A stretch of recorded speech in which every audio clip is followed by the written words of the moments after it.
want to turn off your video for any reason, please do. Or you have also permission to simplify your name or do anything you wanted to do. That's fine too. So welcome to do that. So for now, we want to turn to our panelists. I'm going to introduce them one at a time as they come to us. I do want to say that in preparation this week, I sent them just a little bit of an email to describe the nature of this forum, and I wrote some simple questions. So just so you know what kind of the panelists were provided, it was some of the questions were, how is the narrative of the climate emergency changing? What's the older story or stories we've been telling one another for many years now? And what's emerging as the creative new story?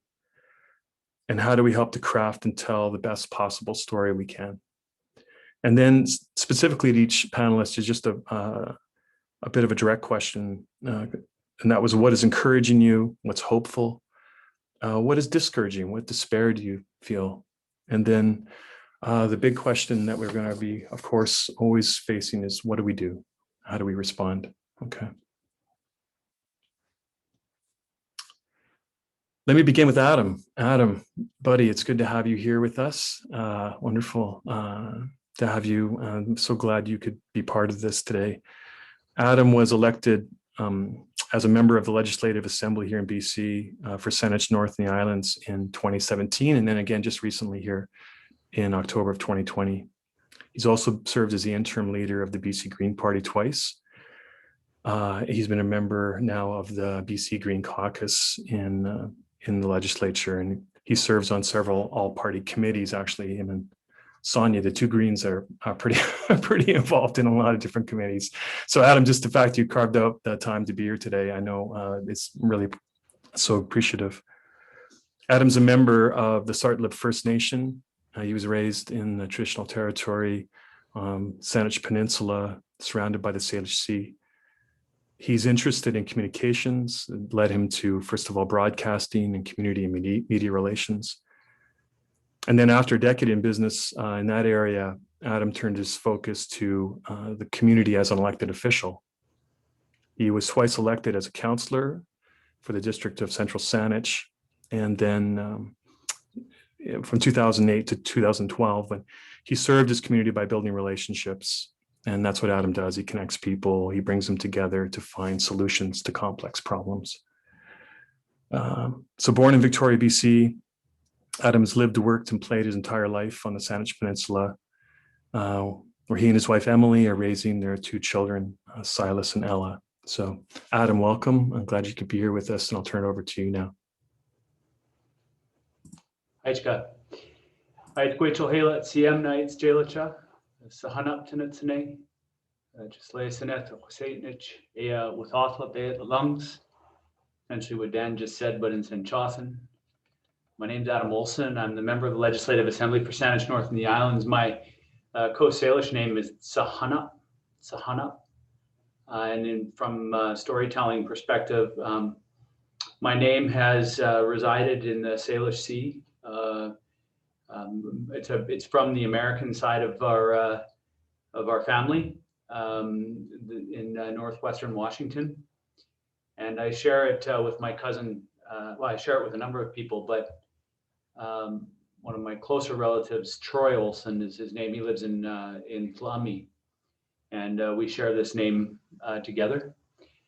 I was born and raised Sartlip, as it's known, anglicized version of the name, and it's on the Saanich Peninsula and the Saanich Inlet, and it's part of the Saanich territory. It's one of four remaining village sites. It's one of many, historically, one of many village sites in the Saanich territory. And I think to honor the frame of this, I want to tell a little story, because I think that it's important to understand the perspective of the Saanich people and how maybe we can learn from ancient stories. Health is the creator of the Saanich territory and of the world that we know. Health. And Health came upon the beach at our relatives' village site on the other side of the Saanich Peninsula, Sayout, it's called, Houses on the Hill. It came up on the beach at a place called Tequin, and Cordova Spit as it's known today, Tequin, and started to collect some black stones, these beautiful black stones that were there, and the people that were on the beach started to gather around the transformer. And Geelts is a transformer. Many stories. In fact, all living species, there will be some kind of story of transformation. And Geelts took those little black stones and he started to throw them out towards the horizon. And the first stone that was created, the first stone he threw created our sacred mountain called Tlewanguk, the place of refuge, it's known. And that sacred place for the Husainich people is still stands there today, and it's now also the name of our elementary and high school, which is also now a modern place of refuge for our children who learn Sinchotham, and it's a place of renewal and a place of refuge. He created that beautiful mountain with that black stone, and he continued to fill his basket with those stones, and he continued to throw stones out towards the horizon. And all the mountains in the Husainich territory on the Saanich Peninsula and in the Greater Victoria area, that if you come here and visit here today, you'll see these mountains that were created out of those black stones. And afterwards, he went up onto the mountain, onto a place that was used, you could see over the ocean. And some people followed him up on that mountain. And after he was done creating all of the mountains, he took the most honorable of the Huilnuk, of the people that were with him, and he started to take those people and throw them out into the ocean. And they rooted into the ocean and created all of those beautiful islands that we lived and worked and played amongst since time immemorial.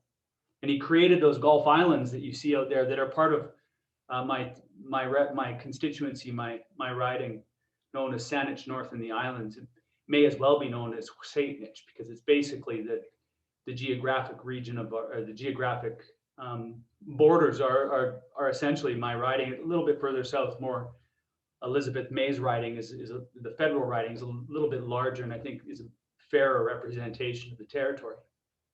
And those beautiful islands were created.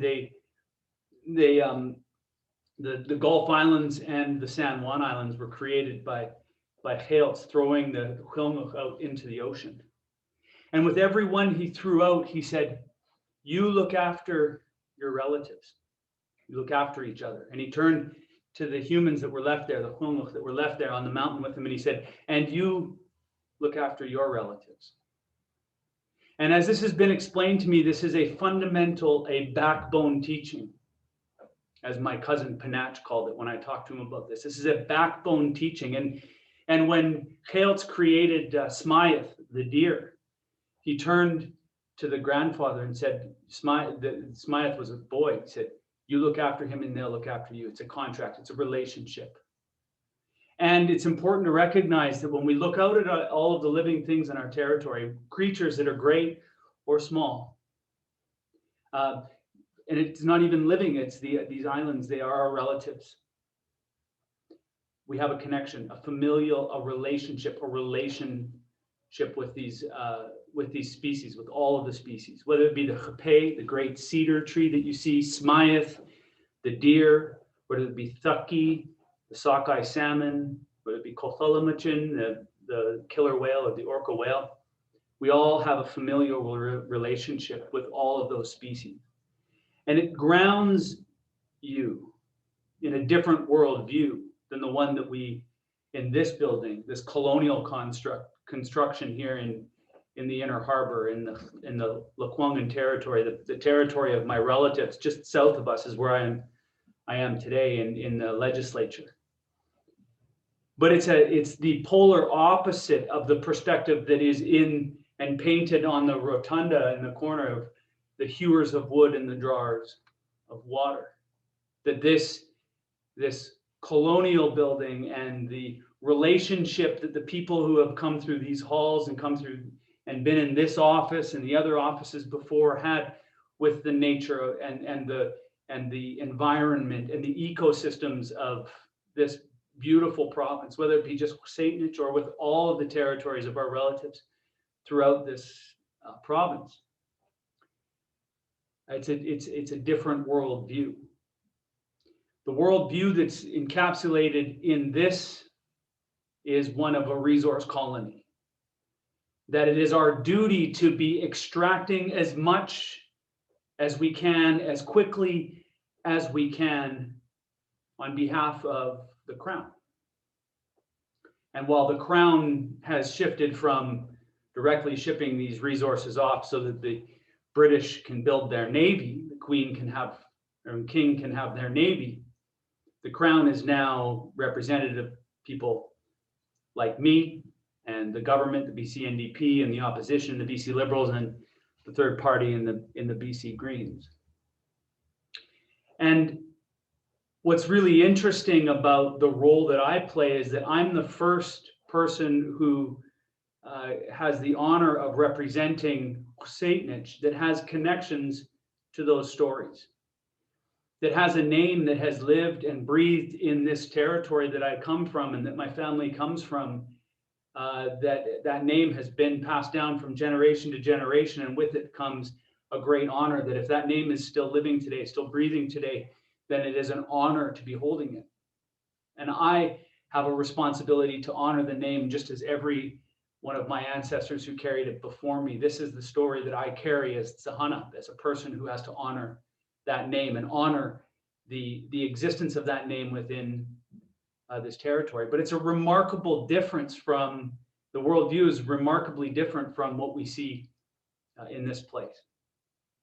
And unfortunately, you know, when I think about the stories that we tell ourselves in this building, we tell ourselves that we can be all things to everybody, that we can do everything, and that nothing that we do here requires us to actually show any restraint whatsoever. That we can achieve the best, as is the story that this government tells us, and that the people of BC, that we can deliver the most progressive climate plan, although I would say that probably the Americans have got are working pretty diligently as well, but that we can achieve the most progressive climate plan while also investing billions of dollars into fossil fuel industry. That we can continue to have a extractive relationship with the life-sustaining ecosystems that surround each and every one of your homes and each and every one of your communities, that we can deplete those for the benefit, for the financial benefit of us, and that there's going to be no cost,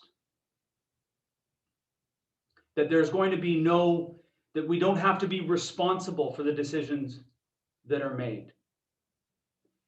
And it's a story that we've been telling ourselves in this province for a long time, just as we've been telling ourselves in this province that we can have a relationship with the Indigenous peoples that doesn't have to acknowledge their rights and the title to their lands, that we can ignore them, that we can exclude them from this place, the decisions that are made in here, and that we can get away with it.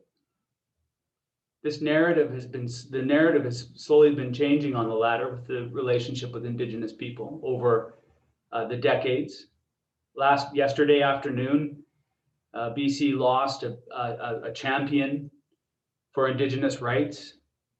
Mr. Justice Thomas Berger passed away, a champion, a strong advocate for Indigenous rights. And these were not rights that Mr. Berger created on behalf of Indigenous people. These were the rights that Indigenous people carried and had all along. And it's been decades, and indeed more than a century and a half, taken more than a century and a half for this province and this country to acknowledge them. And yet at the same time, as we pass in 2019, the Declaration on the Rights of Indigenous Peoples Act, we have a We have cases that the Attorney General in this province is arguing the extinction of Indigenous nations in the Kootenays, that we have arguments against the Nuchatlat on the West Coast, that they abandoned their territory. These are arguments that have been called out as being some of the most regressive arguments that are still being argued today in 2021. So as we talk about the narratives, it's important that they are followed by actions. And I've been a very strong proponent that when we talk about the territories that we're working in, when we're acknowledging the territories that we are doing our work in, that we also acknowledge more than just the passing comments that we're doing this work in this territory, we respect this territory, but that we also identify the work that we're doing to rewrite, not just tell a new narrative, but to actually rewrite the story that is British Columbia. The history of this place has recently been told in this story, in this book, Challenging Racist British Columbia, 150 years and counting. And it's not just Indigenous people that we have owe an apology to. It's peoples that have come from all over the world to this place have been treated very poorly in the history, and it's that history that we have a responsibility to tell. So when I look at the challenge that we have with climate change and the climate emergency that we're facing, one of the aspects of this that troubles me so deeply is that the changes that are happening in the ecosystems and in the environments, the life-sustaining ecosystems and environments around all of us, are happening so much more quickly than our willingness to embrace the actions that are needed in order for us to actually have a different outcome. That a lot of times the actions are covered over, papered over with rhetoric and with words that make everybody feel good, but in the end don't have the kind of impact that we need them to have in order to change the direction. I saw one of my colleagues yesterday talking about the floods that are happening in her communities right now, and the devastation that floods are causing in her communities. And I can't help but think that that's the exact same place in our province that we've been just mowing down the forests.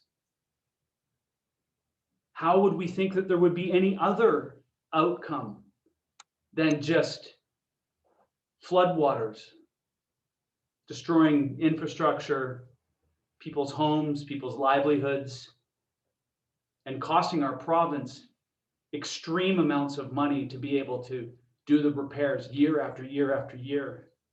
And as the floods go, the wildfires, and let's just hope and pray that this summer is yet another year that there are less wildfires than in years previous. And so I look to other governments around the world who are putting climate action and the climate emergency at the center of their economic efforts. And I look to the recent budgets and the recent work that Joe Biden's government, President Biden's government is doing in the United States. I look to leaders like New Zealand's Prime Minister Jacinda Ardern, who stood in President Biden's Climate Action Summit and said that we can't charge the worst polluters a price for greenhouse gas emissions on one hand and give it back to them in the form of subsidies on the other. And that's precisely what's happening in this province. As you and I and your kids and your grandkids and future generations are paying for the extraction of fracked gas, are paying for the liquefaction of that fracked gas, are paying for Site C in order to fuel that industry with the electricity that it needs to be able to do those activities. On one hand, while the government stands and spins a narrative on the other hand that we are indeed a progressive, we have a progressive climate plan. I'm not going to speak down to the investments that are made in electrification of our transportation network. I fully support it. I fully support not having PST on e-bikes. But it is a small contribution to what it should be. And at a time that we're fighting a global pandemic and a climate emergency and a mental health and addictions crisis, there is no better time than right at the moment that we are in right now for a just and equitable transition. Not a greener economy, as we pointed out in the BC Greens response to the budget, but a green transition. One that puts the challenge of climate action at the center of the work that we have to do, not on the fringe, not only PST exemptions on e-bikes and more electric car charging stations throughout the province, although those, again, are welcome. We voted in favor of them today. However, what we need is a bold and courageous government. And so when I look at what's discouraging for me is that we have a government that in this province that talks about the protection of old growth forests and forests in general, and yet on the other hand is expediting the destruction of those forests through agreements, economic benefit agreements with Indigenous nations that don't have options on the table. These agreements are not do this or that or that or that. You can benefit from this if you cut these trees. And there is so much rhetoric wrapped up in this that unfortunately we would love to be able to celebrate the fact that we do have a progressive climate action plan and that the government has put it at the center of it. And so on one hand, we celebrate the good things that are being invested in, and on the other hand, we criticize the lack of commitment and firm direction to say, this is the direction that our province is going. This Indigenous rights, Indigenous title acknowledgement, the right to self-determination, the return of our ancestors from museums around the world, the revitalization of Indigenous languages in partnership with a different relationship with the world, the life-sustaining ecosystems around us.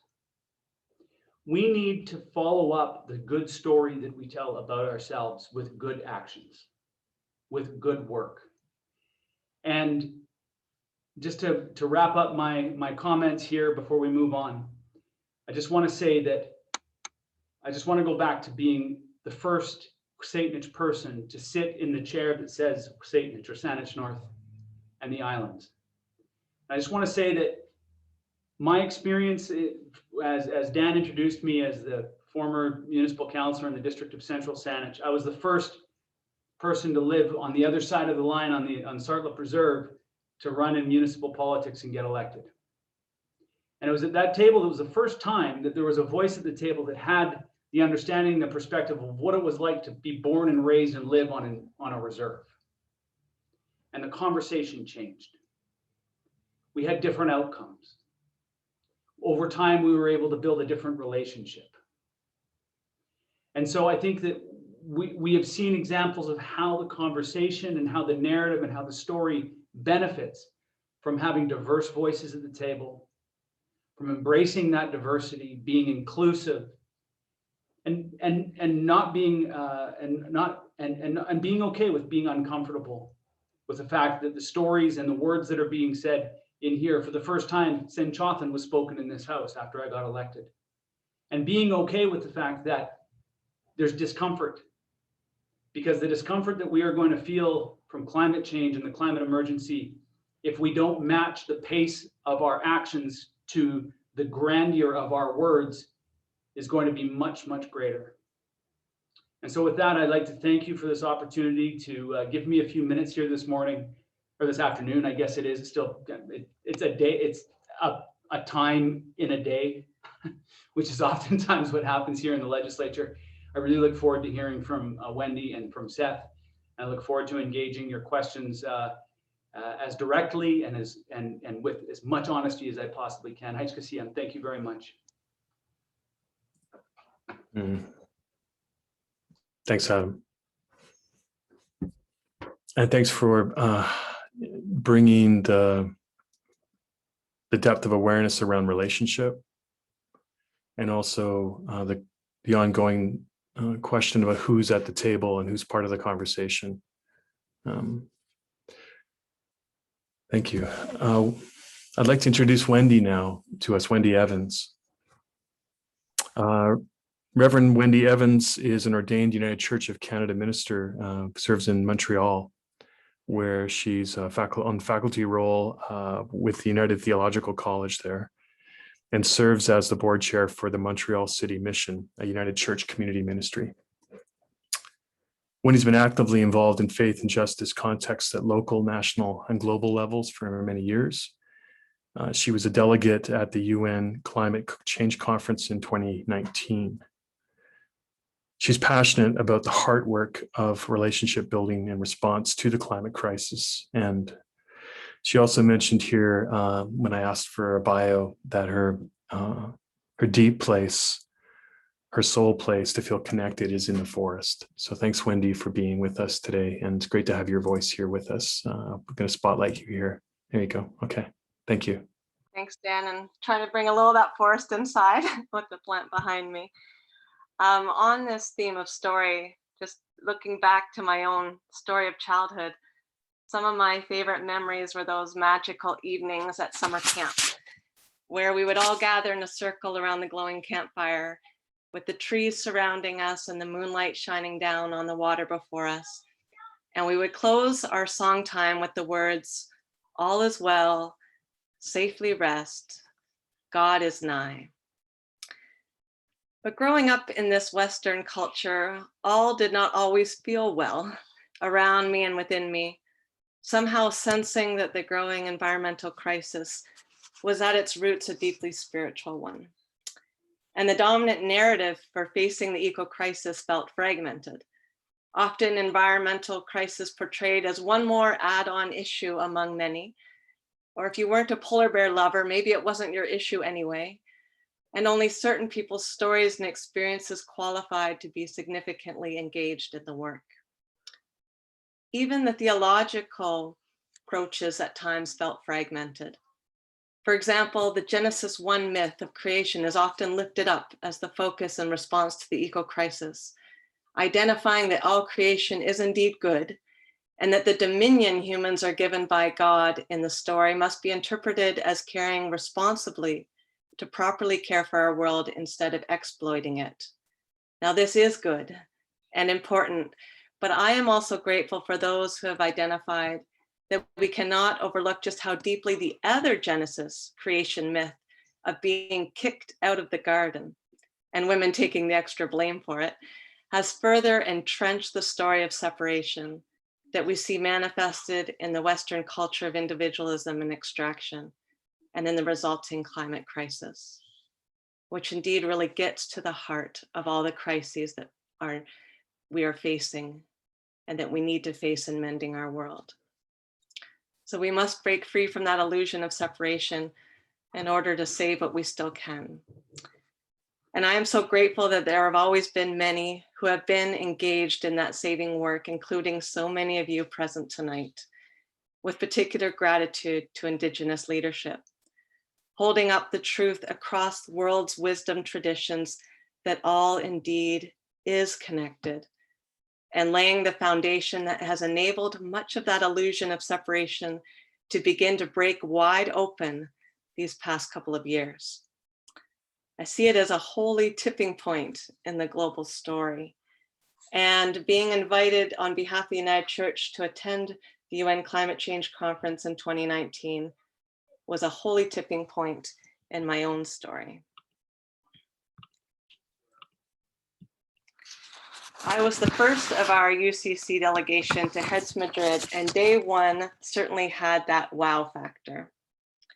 And it was not just from the free fair trade chocolate and fruit handed out to us at the door, but indeed heading into that high security and that huge convention center, an estimated 30,000 people gathering from all sectors of society across the globe, the most diverse representation, especially from the Canadian delegation, that the world had ever seen. It was vibrant and with a buzz of anticipation after such a big year in the global call for action, and in the midst of the raging fires, floods, and droughts around the world at the very time of this gathering.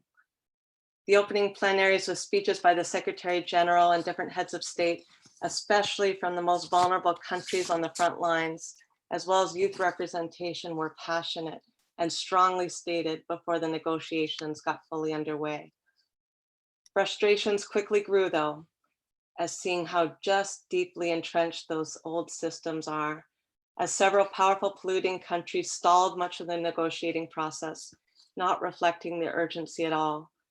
As well, fossil fuel companies given ample opportunity to participate through sponsorship and lobbying, while civil society, including strong leadership from Indigenous and youth delegates, had to protest on a regular basis just to maintain their own allotted spaces for discourse.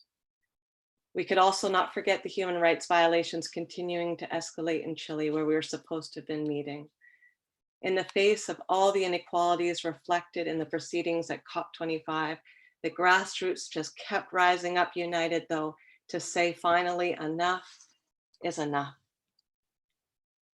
And I was grateful to be part of the global faith community's participation in this rising up, where sometimes rising up can also mean sitting down. And each day we would gather in a circle together to reflect, to pray, and to plan actions. And one particular individual that I was so grateful to have met on the first day was Bishop Philip Huggins, the president of the National Council of Churches. He explained in Australia, he explained he had come because he recognized the deep toll on the soul that those working on climate change were facing. And he had chosen not to come in any official role, but to simply offer the gift of presence in that space. And he shared with me the amazing encounters he had by offering himself in that way, including to lead negotiators seeking him out to be able to do some of that deep soul work. One of the most powerful moments for me was the afternoon we as a faith community brought our liturgy into the middle of the main conference hall. It was heart work, as the climate statistics suddenly became real people in the telling of their personal stories, in sharing in public prayer, in the power of singing together from social gospel to Teze chants, and in the collective call to action.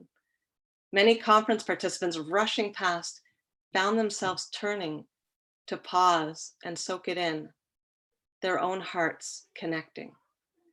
And media was also present to ensure the impact of our liturgy traveled far beyond the conference hallway.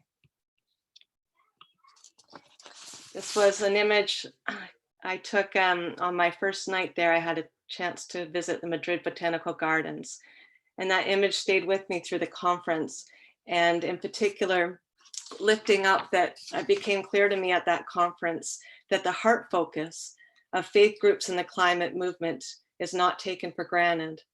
First, in the sheer number of people power, with 80% of the world population identifying as people of faith, and so well mobilized locally and globally, but certainly also recognizing this is not a time for spiritual arrogance, that all faith traditions and all people of spiritual background and people of goodwill and just common compassion are called to unite and participate together to become as large a collective as possible. And in bringing a moral voice to speak truth through love, with trusted leadership and spiritual practices, helping make that personal heart connection story for people, which science alone can't always do, and to help sustain souls in the face of this overwhelming crisis.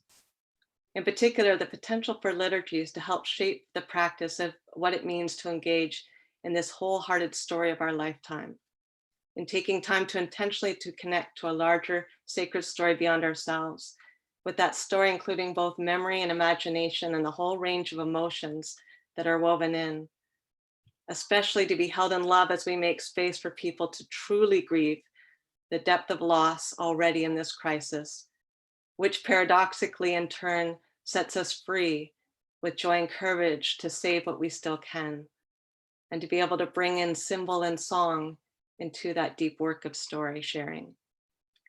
And indeed experiencing that on my final night at the conference. We're feeling once again the power of the people rising up, marching with the interfaith group and about 500,000 people in Madrid, holding our banners and singing songs together. And that call to be visible, I brought my blue wig along as a symbol of the character named Joy, for indeed, there is joy when we do this work together. And so thankful for Tony's presence, representing the Indigenous Church as another UCC rep there with me.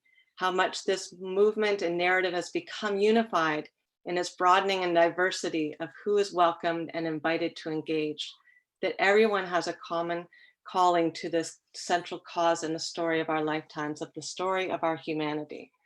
And this was a big spiritual high and a sense of that shared belonging. So coming home, I certainly came home with an intensity of heart and realizing this is where I want to make the central focus of my heart connection and invite others into that engagement as well. And wondering just how to do that. And then as I asked those questions of how do we help people realize how interconnected we are and how radical and urgent the time is, suddenly the pandemic arrived, shaping that intensity and those connections in so many unexpected ways. And in one of them, though, powerfully drawing people outside to do some of that contemplative work of realizing in their own inner souls how deeply connected they are, and time spent in daily meditation and preparing liturgies, even when they were on Zoom, realizing that people are hungry to do that deep soul work in this crisis. 2 liturgies in particular that I prepared that people connected with so deeply. One was doing a 4-part series on the 4 sacred elements. And another one was bringing in the cosmic walk, which is the story, the unfolding of the universe with the language and actions of liturgy, of how faith and science join together in wonder. And so grateful to see how faith communities are joining together to respond to the call. First of all, we have this campaign happening right now for the love of creation that was launched to mark the 50th anniversary of Earth Day in 2020. It is a 2-year coalition of 35 Canadian churches and faith-based organizations, including the United Church of Canada, working together to educate, reflect, act, and advocate for climate justice. It includes 3 components. The first one, guides for faithful climate conversations, realizing one of the most important things we can do for the movement is talk about it and engage in those heart connections and how we talk about it, starting with those common values and really seeing one another and that mutual respect. And certainly not a place for shaming and recognizing that it is at the collective level that we're truly going to make a difference. And we'll never get to a purified, perfect individual level before we're called in to that next step of engagement. And so to help, to assure people of that and to lift people up in that and to help imagine a better future and to be able also to sit together in the grief that helps us as rather than a roadblock, as a gateway to moving forward. And secondly, as a theological reflection, inviting people, realizing that theology is an ongoing way of understanding how we live in this world and the moral and spiritual imperative we have to respond to the crisis and how each one is called to do that in their own way. And so to bring a whole collection of ideas together to create a common communal letter, and certainly reflective of the United Church's own practice of living and being open to ongoing changes and developments in theology with our own new creed in the 1990s edition, to live with respect in creation. And finally, the Faith in Action campaign in terms of bringing together those conversations and that heart work to this campaign that will be wrapping up on October 4th to make a personal pledge, but recognizing in that solidarity role, and then with 3 particular calls And so I invite you to identify them here and to look more into that campaign and the ways that your own community can respond at that systemic level. And the second organization I just wanted to highlight for you that I was so grateful to get to know when I was at the UN was Green Faith International. And the concept of it is local circles gathered around the world at the grassroots, connecting across different faith traditions and spiritual backgrounds to do that circles of care and commitment and action together, and then creating that coalition. And one of the exciting things was, for the first time, for some of you may have been involved in it, Green Faith International held a Sacred People, Sacred Earth Day on March 11th, the idea of the 11th hour for climate change. And in this, there was partners all over the world, including Faith in the Common Good from Canada, in helping be a founding partner. And on that day, as you can see these numbers, really exciting. It was the biggest multi-faith global action day for climate that we've ever had. And this is a few of the images from that. People were able to gather creatively, either in small groups and with all kinds of different, raising the attention, raising the alarm, taking actions, and all then bringing those together. And my group's in the top one at Montreal City Mission. We hosted our own local Green Faith Circle on Zoom with faith leaders from different traditions, bringing their greetings and connecting to that global call. And it's such a feeling, spirit building, to know that your local group is connecting to something worldwide. And to finally lift up two resources that have been really spiritually nurturing to me and helping me sustain the courage for engagement. Of course, in addition to Seth's book, these are highlighted as recommendations for your personal libraries, collective libraries, and book circles. With both these books, I've actually just finished up one book circle today, and they've been really powerful reflections with these anthologies of essays and poetry, with each story and each contributor giving profound wisdom and inspiration and guidance for how we can all continue this work. Even you can just, in the titles themselves, see where the resonance is for that, and particularly that word around courage. And a common theme through all of these stories that I carry with me is that call that, and that paradox of, by letting go of the outcome, especially in this urgency, there can be a tendency to be paralyzed and want to give up. But by letting go of the successful outcome, that it actually enables us to have the courage and to see it as a devotional practice, a practice of love each day to continue. And on this theme of story, I wanted to share one final story that particularly inspired me from that collection. And this is the story by a man named Jay, and his story. In April 2016, during Holy Week, as part of a young adult group of New England Quakers, Jay O'Hara led a 10-day pilgrimage along the route of a proposed Kinder Morgan fracked gas pipeline through Massachusetts and South New Hampshire. He shared that every day between 12 and 50 people braved the wintry weather, endured sleeping on hard church wood floors, and suffered sore muscles and copious blisters from walking. It was distinctly a pilgrimage, not a political march. During the week, we focused on our own faithfulness and stayed attentive to our own need for transformation and repentance. We centered on worship and connecting with local communities through which we passed. We didn't try to make the pilgrimage a big deal to glorify ourselves. Instead, we focused on living in the kingdom of God through the community we had built within the pilgrimage itself and within ourselves. In the course of that pilgrimage, we experienced faithfulness, deep joy, love, openness, and power. And then all those other things were added unto us. We were on the front page of every newspaper in the towns with which we passed. Reports from TV stations in Boston came to cover the story of what we were doing. Other walkers appeared. Strangers offered assistance and kindness in the towns we visited.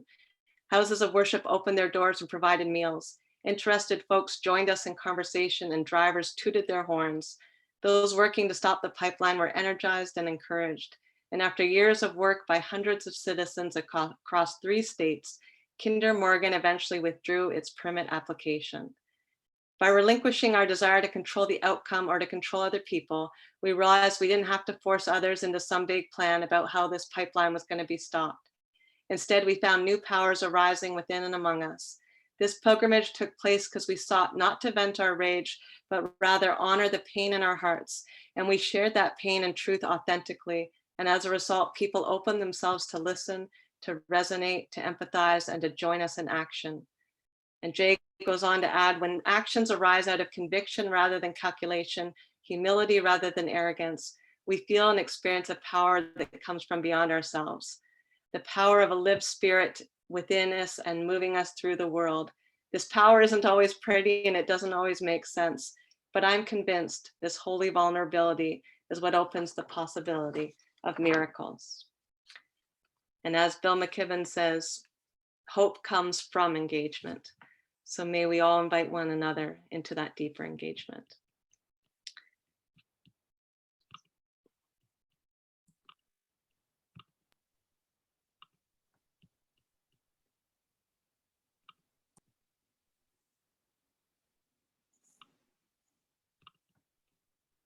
Sow and reap the seeds of change alive from deep within the earth. It is time now. It is time now that we thrive. It is time we lead ourselves into the well. It is time now, and what a time to be alive. In this great turning we shall learn to lead in love. In this great turning we shall learn to lead in love.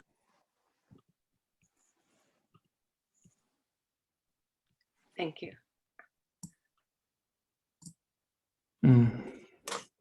Thanks so much, Wendy. Thank you for bringing the word vulnerability into the conversation today, and your storytelling. And also, really appreciate the fact you brought music into the conversation. I'm going to turn over to Seth in a moment here, and I know in Seth's book, he talks about the arts and about music and about other ways we're engaging as community together to make transformation possible and to change the narrative. So that was wonderful just to be able to have a moment of music together. Thank you. It's a gift. As I introduce Seth, I want to also highlight that there's some questions coming in. And yeah, resources, all the resources that I'm going to gather those all up and send those out to everyone, including links like to Seth's book or to some of the other things that are referred to here during our session. And I'll get the panelists to help me out with that and afterwards as well. So yeah, if you have got questions, I'd love to start receiving those. You can send those in chat and just type those into the chat window if there's things that are beginning to come up for you and you've got a desire to go deeper with those, and we'll just kind of gather those up for the second half of our time together. Seth Klein, let me introduce you, Seth, to the group here, just in a few words. Seth served for over 2 decades, actually, as the founding BC director of the Canadian Centre for Policy Alternatives, which is a public policy research institute that's deeply committed to social, economic, and ecological justice. There's so many things in Seth's bio I could highlight here, but I just want to give you a scan. BC Poverty Reduction Coalition, the Metro Vancouver Living Wage for Families campaign, the Columbia Institute Center for Civic Governance, a wonderful work with a leadership program for young people called Next Up. There's several other things I could mention here as well, but I just want to say that really for these last 35 years, Seth's activism that began in high school in the peace movement and in the anti-racism movement in university has really expanded and continued to move into a variety of different ways in which we need to engage the larger questions around social justice in our community. So it's wonderful to have him here. He's lived in BC since 1993, and he lives in East Vancouver with his partner, Christine Boyle, and their 2 children. Seth's also the author of a book that's been mentioned once before here, A Good War, Mobilizing Canada for the Climate Emergency. So Seth, welcome. I'm glad to have your voice here with us today too, and great to have you. Thank you. Thanks, Dan. Am I coming through okay, folks? Yeah, you sound good. All right. How's everyone holding up? It's I know we're an hour in, and thank you all for your interest. I see over 100 of you, and I'm thrilled that so many of you have made time for this. Your Zoom fatigue notwithstanding. And thank you, Dan, for the invitation. And I'm very happy to be on this panel with Adam and with Wendy. I am, as Dan alluded to, I'm coming to you with gratitude from the unceded territories of the Musqueam, Squamish, and Tsleil-Waututh nations here in Vancouver. And I was scanning all of the folks who are with us on the call. I see a number of faith leaders who I either know or know of. I see some Kamloops federal NDP candidate, and so thank you all for joining us. Dan had asked, what signs we see emerging of a changing terrain on the climate emergency, and I just wanted to open by just taking a moment for all of us to recall, up until the moment of this first lockdown a year ago, the degree to which the terrain was really shifting and momentum was really building. Just a few months before that first lockdown, we saw these student-led protests globally, but in Canada, about 1 million people on the streets, the largest single day of protest in Canadian history, as near as I can tell. And then a month before the first lockdown, we saw across the country these solidarity actions in support of the Wet'suwet'en, which is unlike anything I've seen in my lifetime, I think any of our lifetime. That's where the momentum was at before this lockdown, and I'll come back to the lockdown in a moment. I want to share some stories from the book. This is the book, by the way, A Good War. And just to explain the title for any of you who don't know why it has that title, the book is about mobilizing Canada for the climate emergency, but it is entirely structured around lessons from the Second World War. And that's not something that, well, if you had told people who knew me in high school when I was starting out as a teenage peace and disarmament activist that I'd written a war story, they'd be mightily surprised. But that's where I cut my teeth. And moreover, I am the children of Vietnam War resistors, conceived in New York, born in Montreal, and my father was drafted in between. So that's how I happen to be a Canadian. And yet I've written a war story. And I've done so because I think we need a whole new approach to the one we've been taking on the climate emergency. The opening premise, and I'm going to screen share one chart. I used to be at the CCPA, so there's got to be a chart, right? Are you seeing the blue bars in this chart? All right. I'd like to begin my talks by showing that chart. These are Canada's greenhouse gas emissions going back the last 10 years. If I showed you the same chart for British Columbia, because I know many of us on this call are in British Columbia, basically looks the same, which is to say you see little fluctuations, but it's basically a plateaued line. To me, this chart is it's kind of like a visual representation of Einstein's definition of insanity. Keep thinking, the thinking that we're going to keep doing the same thing and get a different result. We need a new approach. What we've been doing isn't working. We've run out the clock with these distracting debates about incremental changes. Where it matters most, actual GHG emissions, we've accomplished precious little. In the parlance we've all come to know in this pandemic, we have failed to bend the curve and to stave off a horrific future for our children and future generations unless we take a new approach. All emergencies start with a period of denial. Let me repeat that. All emergencies start with a period of denial. I was struck, Dan, when you opened with those comments from Richard Wagamis, and it reminded me of a quote that I use in the book from Italian theorist Antonio Gramsci. He wrote these words in his prison notebooks when he was imprisoned by the Mussolini fascist government. He wrote, "The crisis consists precisely in the fact that the old is dying and the new cannot be born." And into this awkward interregnum, a great variety of morbid symptoms appear. we're in that awkward interregnum. Where our governments are declaring climate emergency, and yet they're still doubling down on the expansion of fossil fuels federally and provincially. That is the moment of disconnect in which we find ourselves. In World War II, the vehicle I use in my book, historians refer to the first 9 months of World War II as the phony war, because we declared war, but not really. I think we're in the phony war period of the climate emergency, where we make declarations, but we're not there yet. The popular zeitgeist and our leadership haven't really shifted gears yet into emergency mode.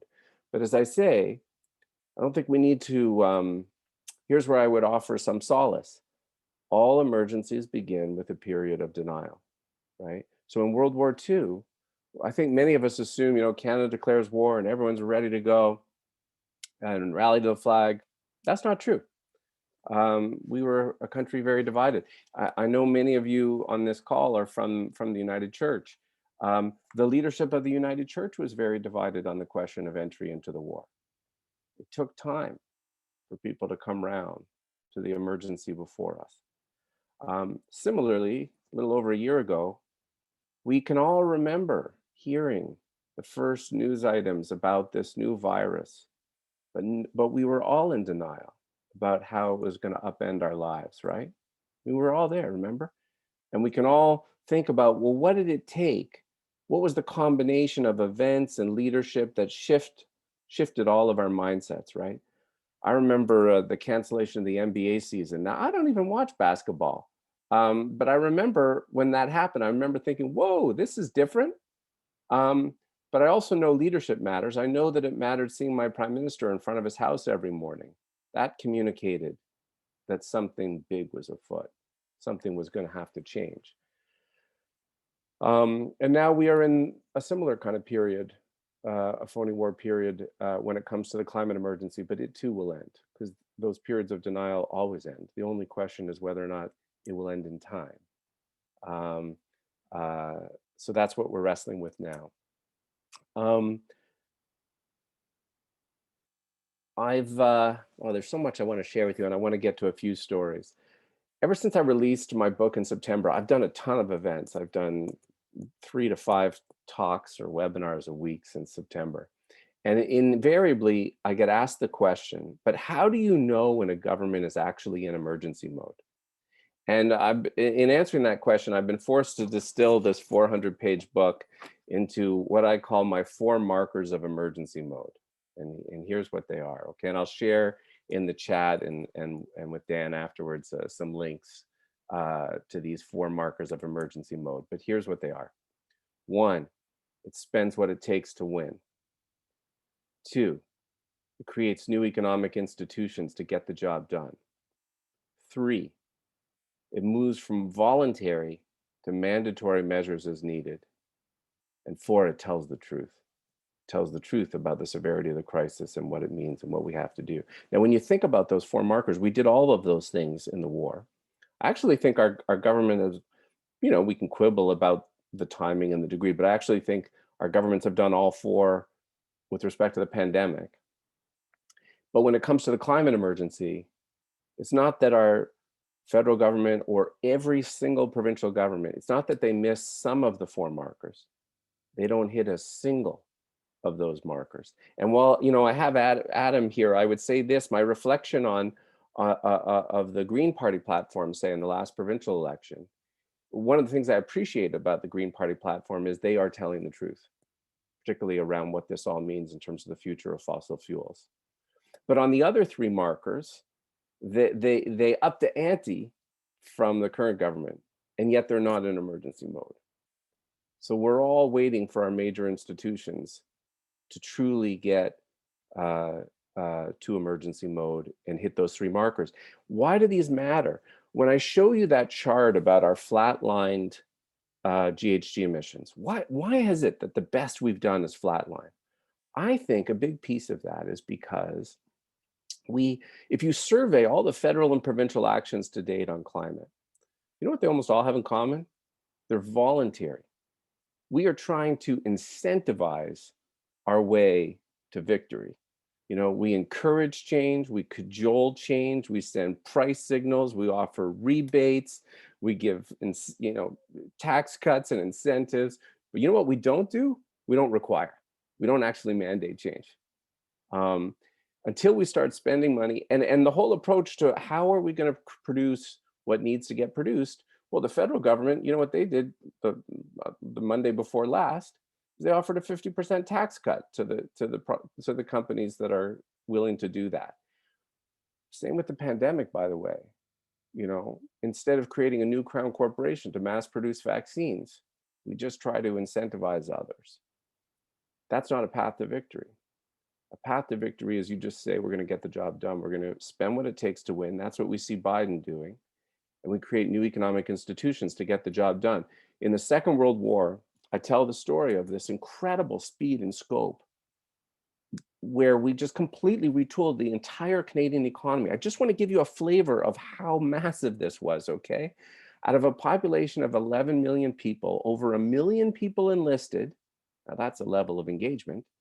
And over 1 million people were directly involved in the production of military equipment. All those people had to be recruited and trained up. And then 6 years later, they all had to be reintegrated into a peacetime economy. And we created audacious systems and programs with which to do that at both ends. And C.D. Howe, who was the federal minister who oversaw all of this amazing production, you know, he was no lefty, by the way. He was, you know, on the right wing of the Mackenzie King government, but he was seized with the task in a way we have not seen federally or provincially. And any time the private sector couldn't quickly do what he needed to done, you know what he did? He created another crown corporation to get the job done, another public enterprise. He created 28 of them during the war. The Trudeau government, in response to in its time in office, has created 2 crown corporations, the Canada Infrastructure Bank, and you know what the other one is? It's the one that's going to expand the pipeline right through your city and from Alberta and my province. It's the Trans Mountain Pipeline Corporation. The John Horton government, in response to the climate emergency, has created 0 new crown corporations to get the job done. So we need to do that, and we need mandatory, clear dates by which certain things are required. We would say you won't be able to buy a new fossil fuel vehicle by 2025. We would say no new buildings will be able to use fossil fuels for space and water heating as of next year. That's what I mean by clear mandatory dates. I want to switch back into story mode a bit here. So when I set out to write this book at the beginning of 2019, I'd spent 22 years at the CCPA writing policy reports. And so, you know, when I was going to write a book for the first time, I got together and went for walks with a number of writer friends who had written books. And they all said the same thing. They said, well, if you're going to write a book, you got to have story. You got to have narrative. And I took that challenge to heart. Now, in the original book outline, it wasn't all about World War II.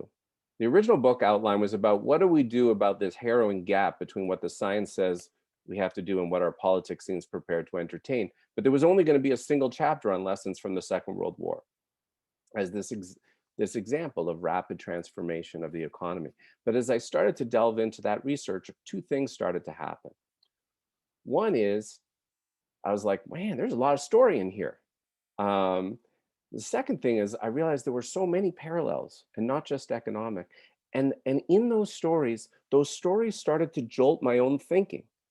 They made me think with new eyes, look with new eyes at what it means to be in emergency mode. Even though I've followed this climate stuff for a decade, or more than a decade, it made me look at it with new eyes through an emergency lens. But here's what I didn't appreciate until I've been out touring, virtually touring with the book the last 8 months.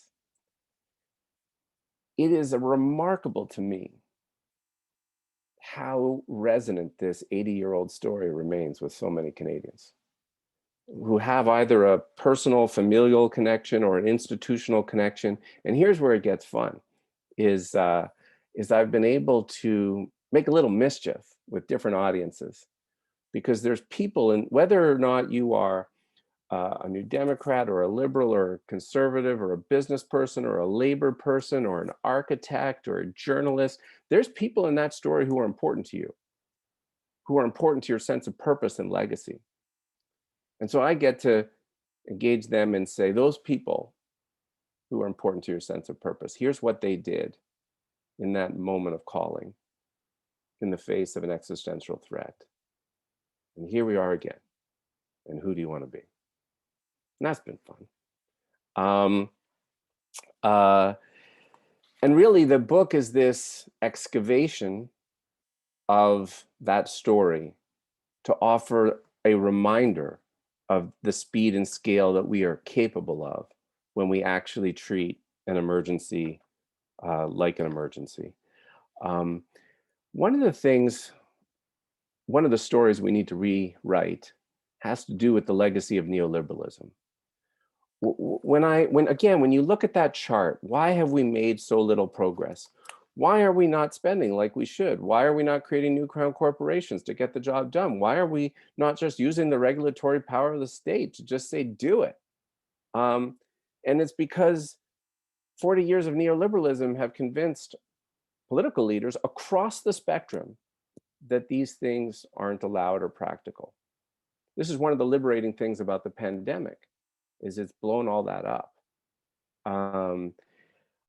But the most insidious legacy of 40 years of neoliberalism isn't any of those things. It's the sapping of our imagination and of our ambition and of our belief in our capacity to do great things together. That's what I'm trying to excavate with this story. Now let me share a few stories. There is a theme through the book. There's a bit of a Where's Waldo game in the book, which is spot the rule breaker. You know, Adam noted off the top there the passing of Tom Berger yesterday. But Adam, you called him Justice Berger, but here's one of the amazing things about Tom's story. He became a justice at age 38. And then when Trudeau Sr. was repatriating the Constitution and it didn't include Indigenous rights, Berger, as a sitting judge, starts speaking out against it. Trudeau was livid and wanted his head. And Berger says, nuts to it. And he forfeits his seat on the bench and he goes back to practicing law until like last year at age 88 or 87, he continues practicing law and advancing Indigenous law. He was a rule breaker. The very first rule breaker I tell the story of in the book has a connection with our environment minister, George Heyman. So if you're a Jew in Vancouver like me, most of us our people come from back east, from Montreal or Toronto, New York or Winnipeg. But there's a little pocket of Jews in Vancouver who came the other direction, including the parents of George Heyman. Now, how did that happen? Well, during World War II, at the outset, when Poland had been invaded and Jews were fleeing, particularly to Lithuania, there was a consul general in Lithuania named Shiuni Sugihara. Now, most people have heard of the story of Schindler from Schindler's List. Sugihara was more significant. Thousands of Jews end up showing up on the lawns of consulates and embassies in Lithuania. Sugihara telegrams the head office of Imperial Japanese Foreign Affairs in Tokyo saying, what do I do? And now remember, Tokyo is already allied with the Nazis, although we weren't yet at war with Japan. And Sugihara is told, you're to do nothing. And he decides, pardon me, Dan, damn it, I'm just going to do it anyway. And he starts handwriting transit visas, as many in a night as would normally happen in a month. He ends up giving transit visas to 6,000 Jews who then get transit overland, over Siberia, to Japan and over the Pacific, including George Heyman's parents. That's how they land here. So that's the first of my little Where's Waldo things. And this is the thing about emergency times. I think history and posterity remembers the rule breakers, the people like that. And they will again when they look back at this time.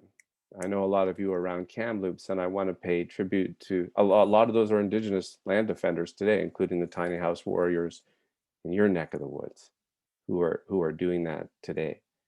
Um, uh, and I want to, Dan, do I have time for one more story?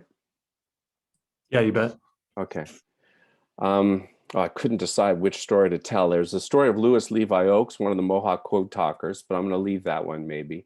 And instead, I want to come back where I started to the youth-led moment that we're in. So as you noted, my wife's also an ordained minister, but now a city councilor in Vancouver. So I'm a little biased in this story.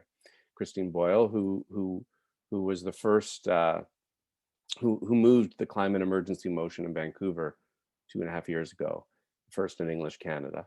And Vancouver, out of this, has an actual climate emergency plan, one of the most ambitious in North America, and it passes the 4 markers, by the way. Now, if any of you follow Vancouver politics, so it's concrete. In Vancouver, no new buildings can use gas for space and water heating, not as of 2032 like in BC, as of next year. That's emergency. But I don't want to talk about the policy piece of it. I want to talk about the politics. Vancouver City Council is all over the map politically. For the first time in all the years I've lived in Vancouver since the early 90s, no political party has a majority. They're all over the map. You never know how this gang's going to vote. Now, when Chris brought her climate emergency motion forward, she was pretty sure she had the votes to win, but she didn't know by how much. But all these climate emergency motions ended up passing unanimously across the spectrum. How did that happen? Well, first of all, my wife is very good at her job, but she would say that the reason that happened is because each time one of these votes happened, dozens of high school students who couldn't vote themselves skipped school, rallied outside, spoke in front of council, filled the galleries, and watched. And they basically made it politically impossible for anyone to vote no, including the more conservative councillors. They did that. And as a consequence, climate isn't a political wedge issue in the city of Vancouver the way it is in so many other jurisdictions. Which is to say, this is a political moment. You know, there's all the things we need to do personally and at a household level to respond to the emergency, but the main thing we need to do is engage politically. The lesson out of World War II is that emergency mobilizations at the speed and scale required have to be state-led. Otherwise, if we're counting on enough people to voluntarily do what we need to do and enough businesses to voluntarily do what needs to be done, we're fried. So this is a political moment to mobilize in the face of the climate emergency. And I'll offer a final thought, coming back to COVID off the top. There's a lot of people who say, you know, we're all wrestling with COVID fatigue. And people, you know, they talk about how fatigued people have become this year, and they listen to my thesis about what it means to be in emergency mode, and they say, look how tired we've been in just a year, and now you're asking people to go into emergency mode for a few years. But here's the distinction. The things that we have been called upon to do in this pandemic are anathema to all of our social instincts. Isolate, stay home. That's hard.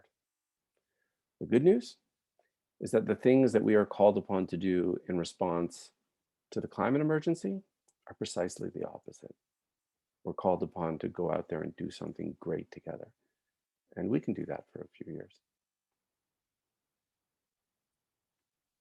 I'll stop there, Dan. All right, thanks, Seth. Oh, and I should say, out of the book, and I'll share this in the chat, but I've just launched a new thing, the Climate Emergency Unit with the David Suzuki Institute. Mm-hmm. And I'm going to share a link to that in the chat, where people can sign up to our newsletter and stay informed about what we're up to. Great, thanks, Seth. I think we're just going to keep rolling here and move into opportunity to kind of glean from the questions that have come into chat, as well as some that I got ahead of time from folks who are coming today and wanted to come in with a couple of questions. I'll what I'll do is I'll direct these at to maybe to one of the people on the panel, but then anyone can pick it up and go with it. So I'll check in with everybody too, just to see if you've got a comment to with our three panelists, and we'll go from there. The one question is, you know, in the title of this forum and in the conversations that we're having right now, we are talking more in terms of emergency than we are talking about things like climate change. You know, just the language is starting to shift.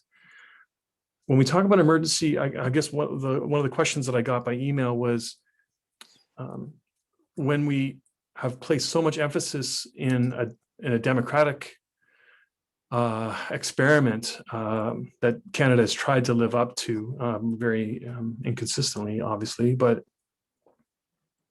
how do we, you know, build consensus, make sure that we've got diverse voices at the table, but at the same time be robust in our response?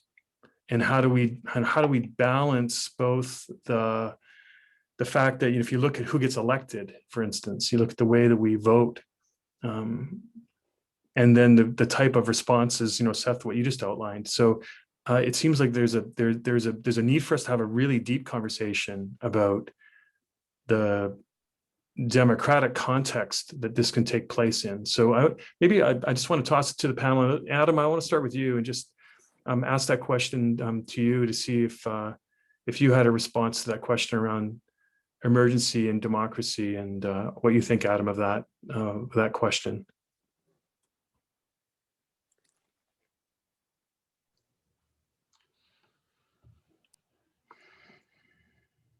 Well, I guess just the first thing that comes to mind is that we, I want to just kind of go back to the neoliberalism that Seth was talking about in his presentation, because it appears, in my experience anyways, that the narratives around jobs in the economy somehow creep back in, no matter how it is that you campaign in an election.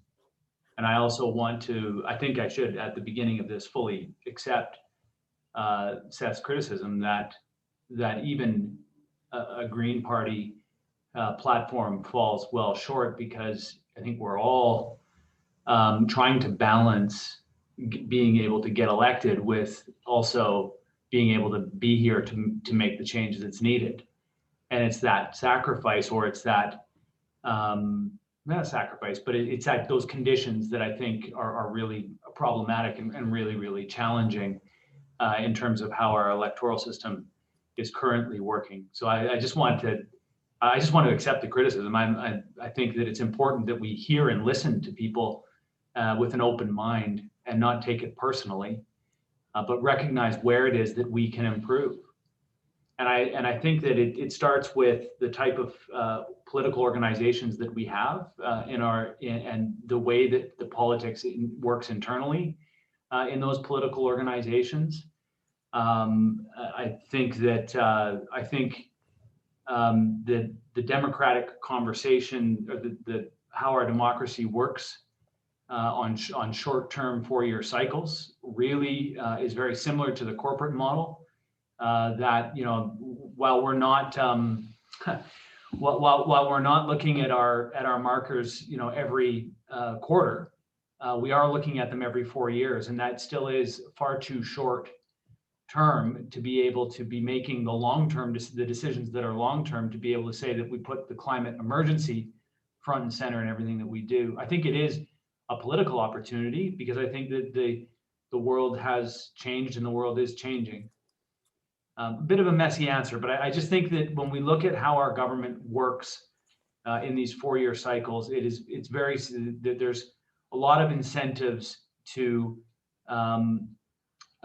do the difficult things early on, and then also start to create a narrative that can get us reelected again. And I think that that's often at least the discussions that go on in the buildings around here. The other thing that I think, I'll go back to my thoughts that I presented with, I think it's really important that we undertake a comprehensive decolonization process. This is this building that we're in, this rock pile here in the Victoria Inner Harbor, neatly organized rock pile in the Inner Harbor, has at its core a culture that I think works against it. And decolonization is not just about the relationship with Indigenous peoples in this province or in this country. It is how we relate with nature and how we relate with natural resources and what they're there for. And I think that that this has to go hand in hand, and it has to be undertaken in order for us to be able to really do as Seth outlined, which is put in place the mechanisms and the pieces that need to be in place for us to be able to really tackle this with strength and have it be the center and the focus of the work that we do in this house. Thanks, Adam. Seth, go ahead. Yeah. Oh, I have so much to say on this democracy question. So first of all, here's a bit of good news. The public is ahead of our politics on the need for emergency action. I interviewed many politicians for the book, and I didn't want to interview politicians who deny climate. I only wanted to interview politicians who I actually thought genuinely got it, and yet whose parties and governments aren't aligned with what the science says we have to do. And when I pressed people about that, in one form or another, they always offered some variant of the line, oh, well, you got to meet the public where they're at, and the public's not there yet, which I found deeply frustrating, especially because in my study of World War II, what's striking about those leaders is that they didn't meet the public where they were at. They took the public where they needed to go. And yet I still wanted to test the presumption. And so I commissioned a major poll from Abacus Data to test the presumption. And what I found, in short, was a public ahead of our politics, both in terms of getting the emergency and their preparedness to accept truly bold climate actions. So, and by that I mean well beyond what any political party or government is offering. So that's good news. And incidentally, when you link the tackling climate with inequality, as the Green New Deal does, the support for that goes through the roof. It's higher than any political party. So that's good news. You say, though, Dan, when you ask, how do we achieve consensus? You don't need consensus. We didn't have consensus. We don't have consensus about what to do about the pandemic. We didn't have consensus about the war. You never get consensus, and you don't need it. You just need enough. But you do need a government that respects civil liberties. Now, that didn't happen in the war. There were outrageous violations of civil liberties, in particular the internment of Japanese Canadians. But interestingly, all of those violations happened under the War Measures Act. We don't have a War Measures Act anymore in Canada. In the 80s, it was replaced by a new Emergencies Act. And interestingly, that happened as part of the government's settlement with the National Association of Japanese Canadians, who said that what happened to them should never be allowed to happen again. And that the next time we face an emergency, it shouldn't be able to override the charter, and orders and council shouldn't be able to override Parliament. And the Emergencies Act now respects that. Now, it's not that it's perfect. It's not that we don't always have to be vigilant about such things, but we do learn from our mistakes. Even more recently, I tell the story in the book that when you look at the forest fires that we had in 2017 and 2018 in our province, those terrible summers of forest fires, in the first summer, when the government declared an emergency, the provincial government, and ordered people out of their communities, the Chilcotin said, forget it. You can't order us off of our own land. And the situation was not very good. In the interim year, in negotiations between the Chilcotin and the provincial and federal governments, a new protocol was established around how emergencies would be jointly declared and how the Chilcotin themselves would determine how that would be discharged. And so the next summer, when there was again a horrendous forest fire season that threatened those communities, it went much better. We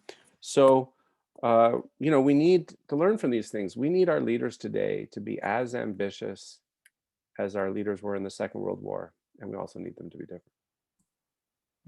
Thanks, Seth.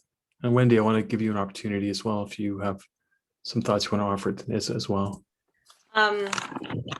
It's been substantial, but I'll just lift up that what was encouraging to me, because often, especially in our context, the idea of secularism and that faith voices don't have much impact anymore. But in the global context, realizing there's actually still a strong impact in terms of, faith leaders where other people weren't getting access, they would be the ones invited into kind of closed rooms with head leaders and negotiators. And so just even in our Canadian context, recognizing that wide mobilization and, to bring in that moral voice and to engage the leadership and call that action, that just to lift that up for those that do identify with the faith tradition, that they're at a political level, there is still a role to play, and that's being called for by society.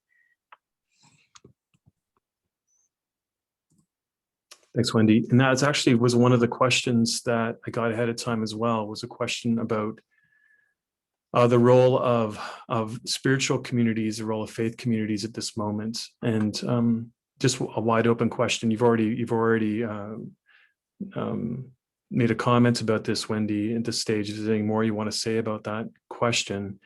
There was also a related question from someone about more general terms about spirituality and the climate emergency and the ways in which maybe on a more personal level we can look to that for resources or for a way in which because one thing I have noticed even today is we talk about neoliberalism, we talk about consumerism, we talk about colonialism.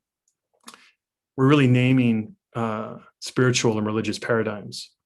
It's one way to frame them, and they're very, very powerful, and they're assumed, which means that they take on the role of faith. So how do we broaden the conversation? Because so often in politics, it just seems like it's so devoid of spirit and soul. So I think maybe because this is a forum hosted by a faith community, we can push it a little bit. And so I just want to maybe start with you, Wendy, and then offer to Seth and Adam to make a comment about this too. Sure. There's a lot that could be said on that topic. I think something that struck me, and certainly that realizing at the roots of this crisis has been named, it goes deep. And so both for me, that despair in that of how huge in a way that spiritual force against us is in this crisis, but at the same time, then the calling that this is our chance to go deep on all of it and all of the rooted stuff that we see in all the crises. This is the chance to do a really collective mending if we are willing to go deep. And so I think when people realize this going deep, there's often a turning to look for spiritual leadership, to faith communities, to say, I need guidance to hold me, because I just took the deep plunge and I don't know what to do with all this grief when I've actually finally acknowledged this loss. Like, what do I do with that? And where do I connect into community and do something that's engaging in a communal level that's meaningful? And so I think just those that are already in place in leadership to be able to offer that to the wider community, and to be doing ritual, translating kind of those concepts of liturgy into the public spaces, because you see that in ceremony, it can just be that slight nuance, even taking those moments of silence, bringing music, bringing the arts into those public forum spaces, that also is a resonating for the general public, but also then for those as corporate leaders, as political leaders, that call back to the heart connection, that has a really powerful role that we can't underestimate. Those are some initial thoughts. I'll pass it over to the others if they'd like to add to that. All right, thanks, Wendy. Seth? Yeah, go ahead. Well, first of all, bear in mind I'm a secular Jew, but what we have to do now is an act of faith. I said in my presentation that out of a population of 11 million people, over 1 million Canadians enlisted, which is a remarkable figure, isn't it? But you know what they didn't know? You know what they didn't know? If they would win. We forget that. It's to state the obvious. We know how the story ends, but they didn't. And they did what they had to do anyway. And that's the spirit with which we have to undertake what we have to undertake today. I do spend some time in the book talking about, they're playing around with this idea of war as a sense of purpose. That, it's not just the question of what motivates us in a grand undertaking. First of all, we need leaders who make it look and sound and feel like a grand collective undertaking. We don't have that right now. And invite us to undertake something with a true sense of purpose and common purpose. And that's really been missing, but it was certainly true in the war. And not just a common purpose. And, I try to I dig in a little bit in the book on the question of what did it take to actually mobilize the whole of society and to hit those recruitment numbers that they hit? Because it didn't happen right away. And in the initial recruitment efforts and the early propaganda where people were, told to rally to the flag and go fight these evil forces on the other side of the world, that works to a point, but only to a point. But it didn't work enough. When I told people I was working on this book and the premise of it, people would say, oh, well, back then everyone understood the threat to be clear and present. No, they didn't. It was on the other side of two oceans. What the government realized, particularly starting in like 1942, is that if they were actually going to mobilize the whole of society, and if they were actually going to hit the recruitment numbers that they needed to hit, they had to have a conversation with Canadians about the society that they would come back to. You saw Canada's first major income transfer programs come in the war. You saw an excess profits tax come in the war. The kind of profiteering we've seen in this pandemic was illegal in the Second World War. The Marsh report, written by this guy, Leonard Marsh, who after the war would go on and become the head of the School of Social Work at UBC, was written during the war. It laid the groundwork, the architecture for the whole post-war welfare state. And it was then offered to Canadians during the war as a pledge and a promise that the society they would come back to would look different and more just and more fair than the one they were leaving behind. That's when you got the mobilization. That's when they hit the recruitment numbers they needed to hit. And that to me finds an echo in the appeal of the Green New Deal, that it isn't just about electrifying and decarbonizing our society. It's actually about changing the balance of what we do on our own and what we do together and tackling inequality. That's when you start to get the resonance of a true mobilization.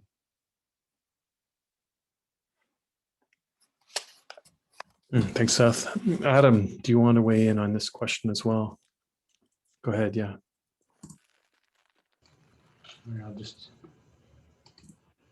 I'll try not to mute myself because then it creates some organizational issues. I think it's important, to acknowledge that there is a role for every community of every faith in this, and I think that that's been articulated well in how Seth has outlined this.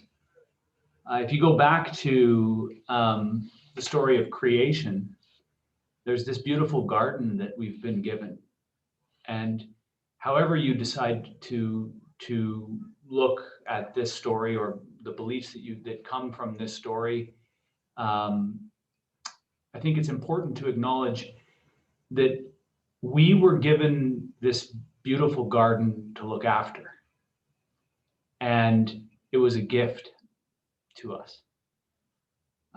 And at the center of it was this tree of knowledge of good and evil. And in this story, there is an acknowledgement that while we were given this beautiful garden, all of it, that not quite all of it was given to us. That there were limitations to our use and to our enjoyment of the garden. And going right back to the very beginning, that very first story in Genesis, humans had an issue with limitations. Humans, both of the humans in this story, had a real challenge with being told that they couldn't partake in a part of this beautiful garden that we had, and that it wasn't all entirely there for them, but that they had to respect the limitations of it. The creation of the Husainich territory, or not the creation of it, but the Husainich people, the name Husainich means the emerging people. And it is, you can align that, the story of that name to a great flood. And this is told by our ancestors, the great flood that Geelts came through the territory and warned the people weren't living in a good way. They had disrespected the limitations that Geelts had put on the Husainich people.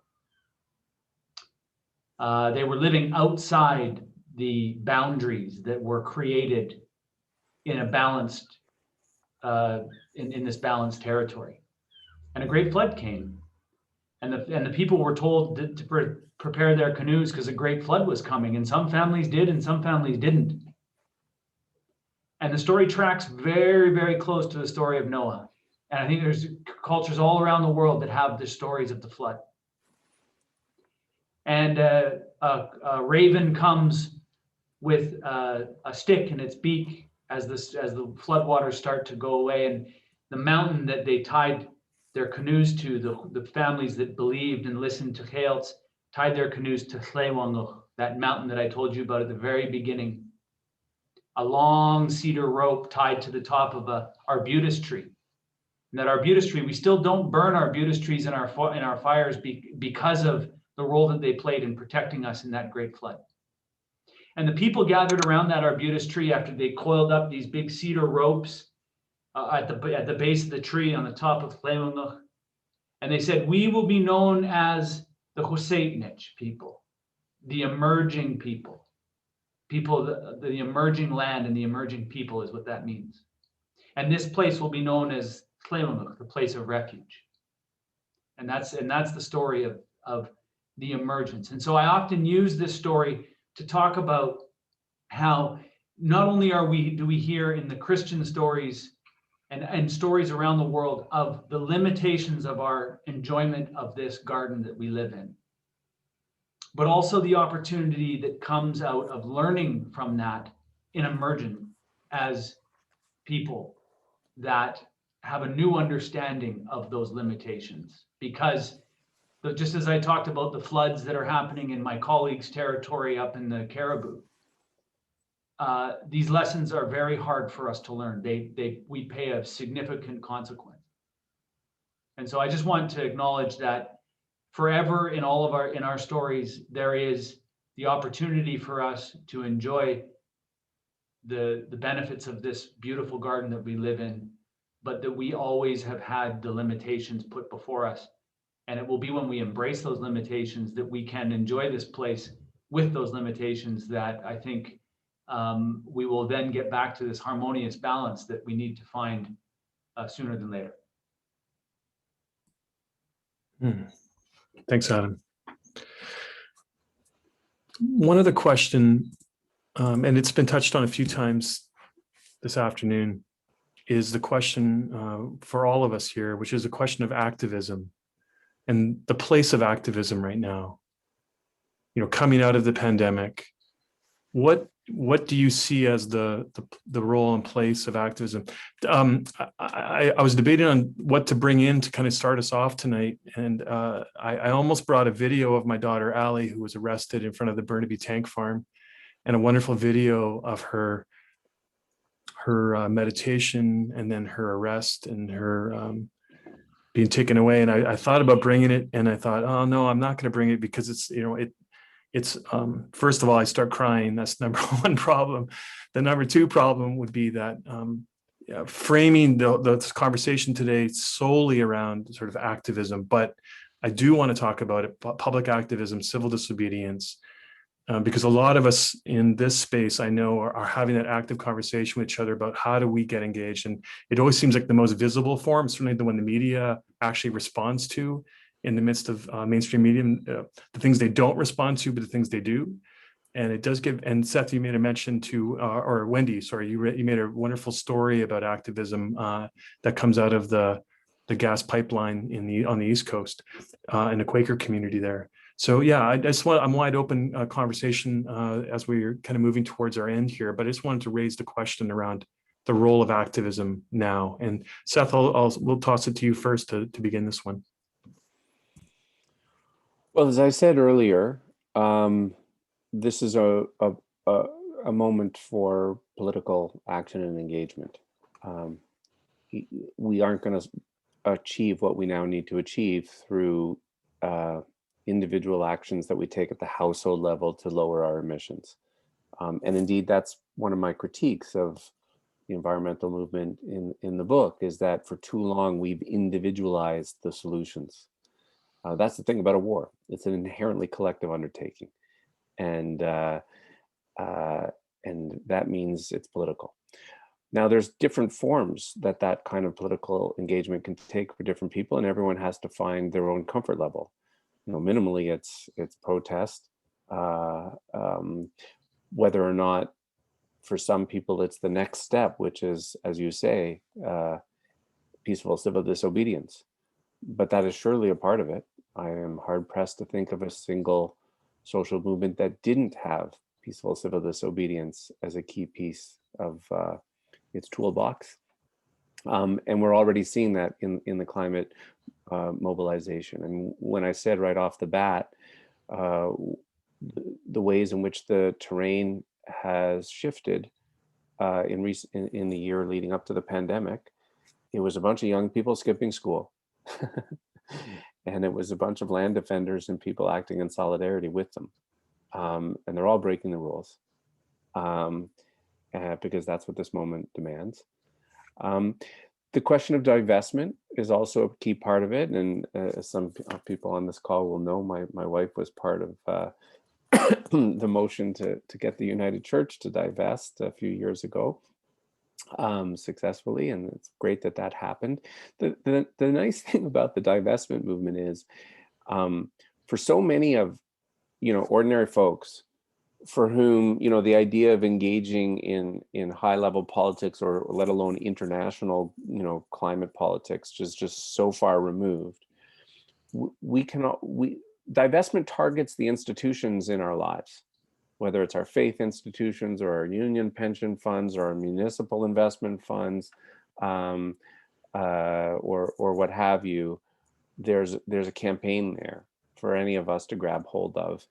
And like Blockadia efforts on fossil fuel infrastructure, they're two parts of trying to slow this ship down until such time as our mainstream politics comes into alignment with what the science says we must urgently do.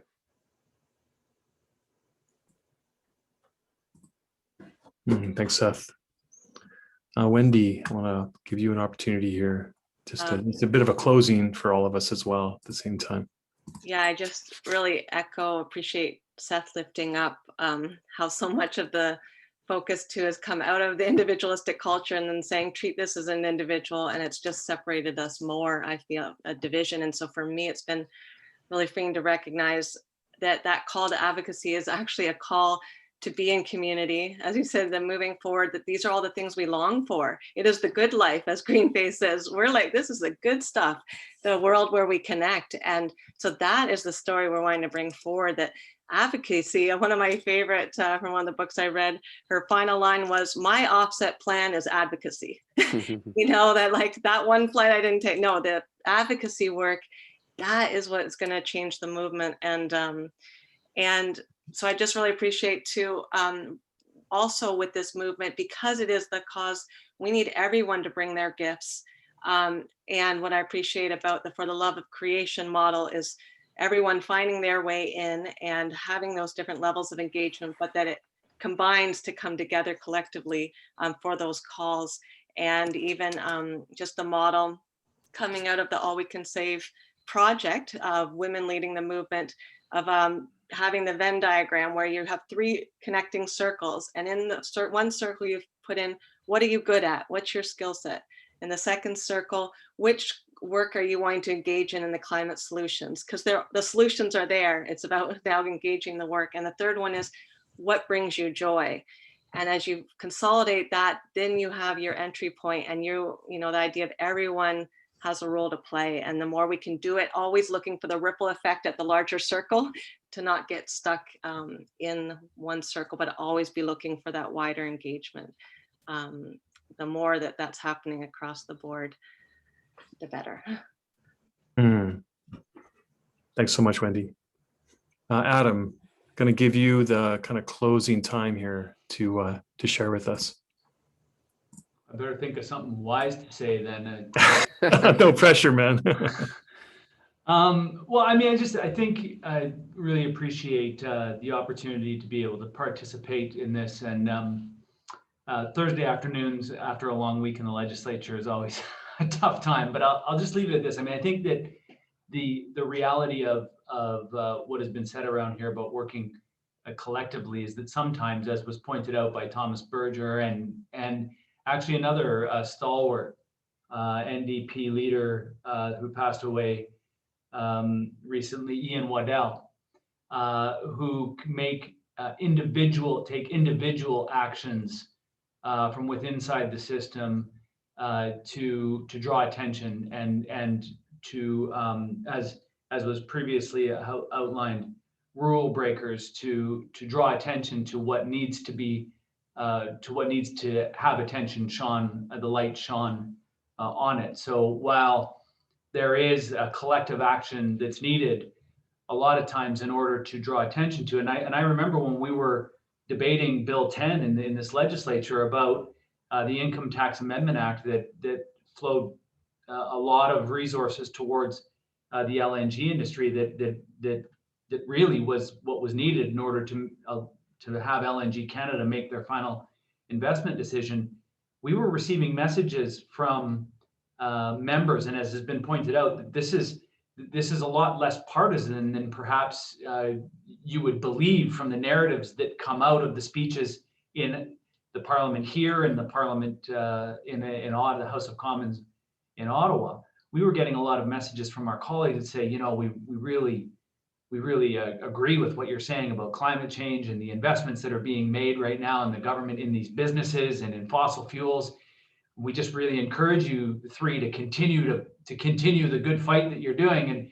And we would say, well, join us. Like what we need more than anything right now is the individual action within the collective of the other two parties, and to say, look, like just having us all stand by and watch this debate that took 3 days play out without our ability to really publicly say it. And so the collective action does require individual acts of courage to stand up and to step outside and to take and to create some discomfort, just like what we saw here with the solidarity marches and blockades that happened with the Wet'suwet'en.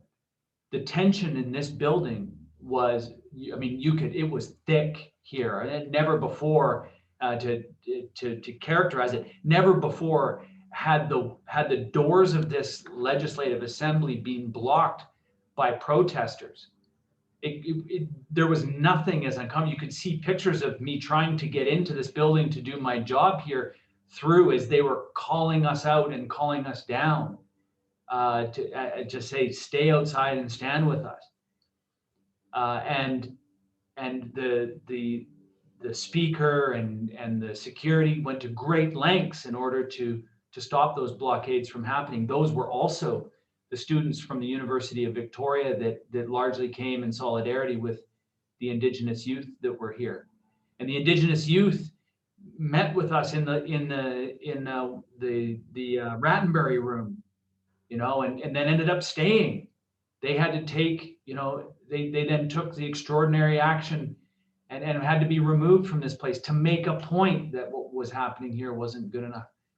And so it's important that we remain peaceful, but it's also to recognize that some discomfort is going to be required in order to change the status quo. The status quo is easy. I can fall back to what I know very easily. Stepping forward into the unknown is very difficult. And so it's important that we don't undermine the word activism or activist and make it a dirty word. It is not. It's one of the cleanest words around. To be active is exactly what we need. When you ask the question about democracy, it's inactivism that is getting us into the biggest trouble right now, because people are tuning out and not paying attention and not active enough. Let's be active. And my commitment to you as one member of this place is to continue to be active. We're going to agree and disagree, but I'm going to be active, and I'm going to continue to encourage my colleagues to be active and courageous and bold in all of the things that we do here. And I really appreciate the opportunity to be invited this Thursday afternoon, along with Wendy and Seth and Dan and all of the 100 people that are here. I have so much love for all of you. Thank you for being here rather than being somewhere else. Thanks, Adam. Yeah, and thank you, Seth. Thank you, Wendy, again, for being here. I just want to mention that this was hosted by Kamloops United Church, and I'm very glad to be able to provide this forum today. Just a couple of things. The resources, you know, the books that were mentioned, I'll get the panelists, I'll follow up with an email with them and collect all that information together and send that to you, as well as a link to this recording as well. So you'll have a ability to, in case you had to step away or miss part of it, or if you want to share it as well, and it'll be posted up on YouTube for others to see as well. In my work, I oftentimes use poetry, and I made a reference to a poem at the beginning from Mark Piercy. I wasn't planning on using it, but actually it's perfect. So I'm going to use it to close us today and hear a poetic voice. We started with Richard Wagamis's voice, one of his meditations on story. This is Mark's poem, and it's a poem about activism, a poem for us as activists. So we'll close with this poem. What can they do to you? Whatever they want. They can set you up, they can bust you, they can break your fingers, they can burn your brain with electricity. They can blur you with drugs till you can't walk and can't remember. They can take your child, they can wall up your lover. They can do anything and you can't stop them from doing. How can you stop them? Alone you can fight, you can refuse. You can take what revenge you can, but they will roll over you. But two people fighting back to back can cut through a mob. A snake dancing file can break a cordon. An army can meet an army. Two people can keep each other sane. They can give support and conviction, love, massage, hope, sex. Three people are a delegation, a committee, a wedge. With four, you can play bridge. You can start an organization. With six, you can rent a whole house. You can eat pie for dinner with no seconds. You can hold a fundraising party. A dozen make a demonstration. 100 fill a hall, and we had 100 today. 1,000 have solidarity and your own newsletter. 10,000 power in your own paper. 100,000 your own media. 10 million your own country. It goes on one at a time. It starts when you care to act. It starts when you do it again and they said no. And it starts when you say we and know who you mean. And each day you mean one more.